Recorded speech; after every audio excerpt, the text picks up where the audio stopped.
Hi friends, അത്തം 4 ഇന്ന് നമ്മൾ അവിയലാണ് ഉണ്ടാക്കാൻ പോകുന്നത്. ഇതിനായിട്ട് നമുക്ക് ആവശ്യമുള്ളത് പയറ്, ക്യാരറ്റ്, ഇളവൻ, ചേന, വഴുതന, പച്ചക്കായ, ബീൻസ്, മത്തൻ, മുരിങ്ങ, വെള്ളരി, തേങ്ങ, തൈര്, പച്ചമുളക്, ചെറിയുള്ളി, ചുവന്നമുളക്, മഞ്ഞൾപ്പൊടി, ജീരകം, ആവശ്യത്തിന് ഉപ്പ്, കറിവേപ്പില. വെജിറ്റബിൾസ് ഒരുപാടുള്ളതുകൊണ്ട് നമ്മളെല്ലാം ഹാഫ് കപ്പ് വീതമാണ് എടുത്തിട്ടുള്ളത്. ആദ്യം നമുക്ക് പാനിൽ കുറച്ച് എണ്ണ ഒഴിക്കാം. എണ്ണയിലേക്ക് നമ്മൾ കട്ട് ചെയ്ത് വെച്ച എല്ലാ വെജിറ്റബിൾസും ഓരോന്നായിട്ട് നമുക്ക് ഇട്ട് കൊടുക്കാം.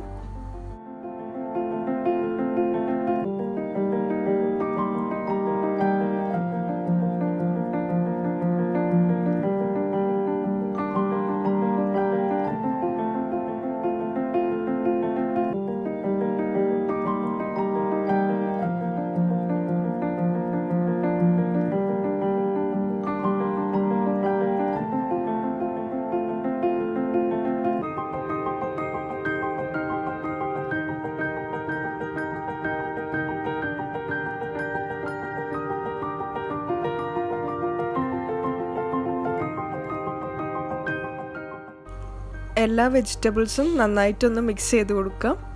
അതിലേക്ക് ആവശ്യത്തിനുള്ള മഞ്ഞൾപ്പൊടി ഇട്ട് കൊടുക്കാം.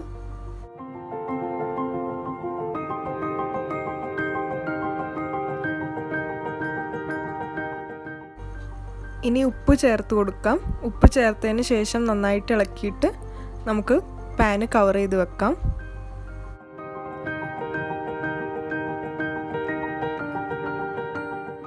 വെജിറ്റബിൾസ് എല്ലാം നന്നായിട്ട് കുക്കാവുന്നത് വരെ വെയിറ്റ് ചെയ്യാം. വെജിറ്റബിൾസ് കുക്കായി കഴിഞ്ഞാൽ അതിലേക്ക് മുളക് പൊടി ചേർത്ത് കൊടുക്കാം. അതിനുശേഷം നന്നായിട്ട് ഇളക്കിയിട്ട് വീണ്ടും കവർ ചെയ്തിട്ട് കുറച്ച് സമയം കൂടെ കുക്ക് ചെയ്യാം.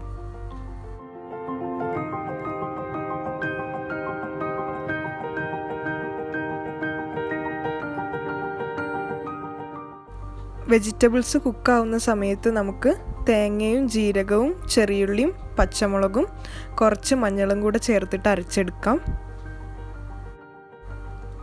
തേങ്ങ അരച്ചത് പാനിൻ്റെ നടുവിലിട്ടതിന് ശേഷം നമുക്കത് വെജിറ്റബിൾസിനെ കൊണ്ട് തന്നെ കവർ ചെയ്തിട്ടൊന്ന് കുറച്ച് സമയം വെക്കാം.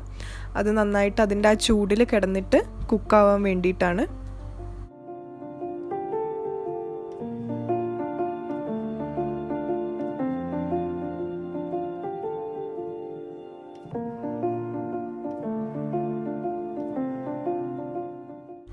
കുറച്ചും കൂടെ ഉപ്പ് ചേർത്തതിന് ശേഷം നമുക്ക് വീണ്ടും പാന് ക്ലോസ് ചെയ്തിട്ട് കുക്ക് ചെയ്യാം. തേങ്ങയൊക്കെ നന്നായി കുക്കായതിനു ശേഷം നമുക്കതെല്ലാം ഒന്നും കൂടെ നന്നായിട്ട് മിക്സ് ചെയ്തെടുക്കാം.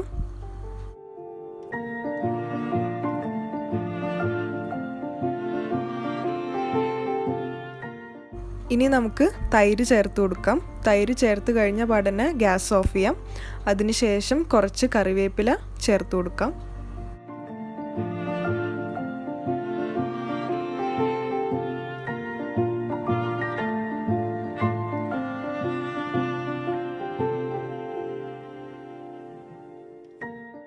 അവസാനമായിട്ട് നമുക്ക് അവിയലിൻ്റെ മുകളിൽ കുറച്ച് പച്ച വെളിച്ചെണ്ണ ഒഴിച്ചു കൊടുക്കാം. അവിയൽ റെഡി ആയിട്ടുണ്ട്. സദ്യയിൽ ഒഴിച്ചുകൂടാൻ പറ്റാത്തൊരു വിഭവമാണ് അവിയൽ. അപ്പോൾ ഈ പ്രാവശ്യത്തെ ഓണത്തിന് എല്ലാവരും അവിയൽ ഉണ്ടാക്കി നോക്കുക. ഈ വീഡിയോ ഇഷ്ടപ്പെട്ടാൽ ലൈക്ക് ചെയ്യുക, കമൻറ്റ് ചെയ്യുക. ആദ്യമായിട്ട് കാണുന്നവരാണെങ്കിൽ സബ്സ്ക്രൈബും ചെയ്യുക, ബെൽ ബട്ടണും പ്രസ് ചെയ്യുക. അപ്പോൾ അടുത്ത വീഡിയോ ആയിട്ട് കാണുന്നത് വരെ ബൈ.